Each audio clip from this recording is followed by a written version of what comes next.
Hello, everyone. I just had a really powerful, impactful conversation with our sisters in purple. And these are women who've risen above their circumstances, women who've been traumatized by domestic violence. But they're not victims, they're survivors.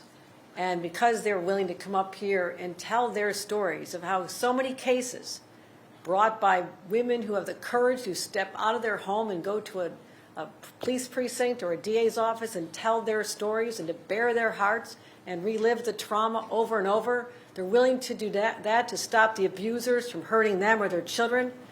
And then too many times, those cases end in dismissal because the rigid discovery laws that we have in place right now deny them justice. They're here to use their voices to lift up not just themselves, but the thousands of women and some men across the state whose voices have been silent until now.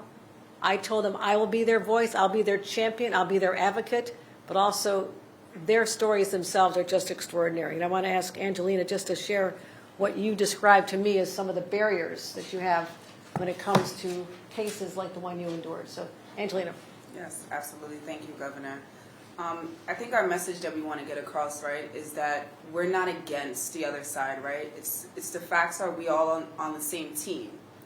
But we want to make sure that the demographics of victims are not left out of the conversation. For too often, survivors have not been invited to the table, right, to have our voices be heard. Survivors are no longer staying silent.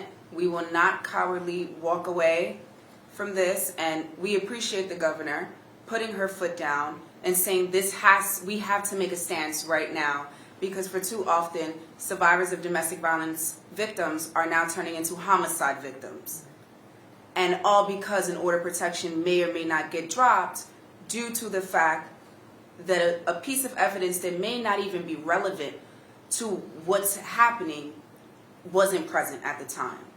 And we all know that getting a survivor to even admit out of their mouths that they are survivors of domestic violence, I know for myself personally, it took me over 6 months to say I was a victim of domestic violence. It felt like lava coming out of my mouth because I couldn't believe that I was a victim of anything. And this is something that we experience every single day. Survivors of domestic violence have to go to police precincts. We have to make go to the courthouse, get an order of protection. And what does that look like, right? In court, we don't argue feelings. We argue language. So I'm here to put that feeling to you in person, right? Because the feeling of going into a precinct and not being believed is something that runs in our heads because mental and emotional abuse is serious, right? And when you are in a home with someone who has convinced you that no one cares about you, and they are the alpha and the omega, that becomes a problem when we're now seeking for justice. Because survivors, not only do they have to take all of these steps, and there's so many different systems that get involved the minute they decide to take this step.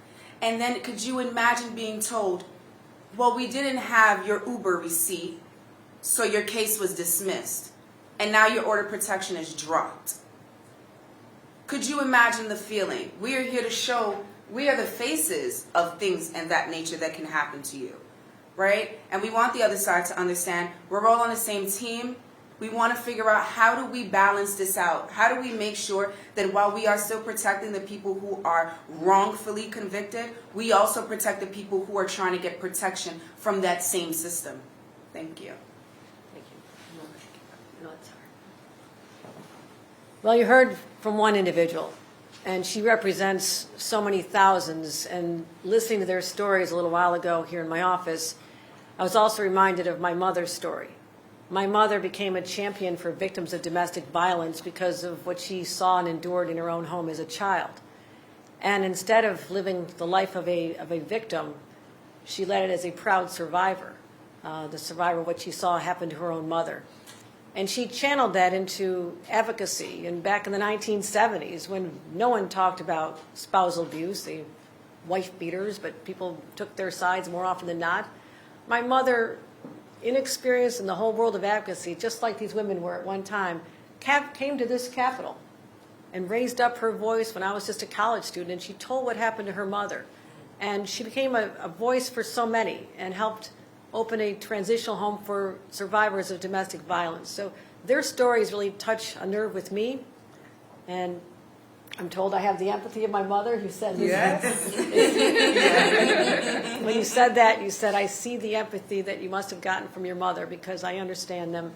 And I know even how hard it is today to come up here, travel up on a train, disrupt their lives, and have to walk the halls in search of someone who understands what we're fighting for. And I'm really proud to be fighting on their behalf.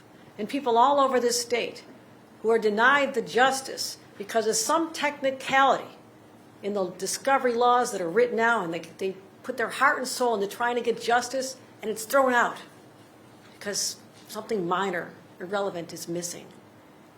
I'm going to keep fighting till we fix this.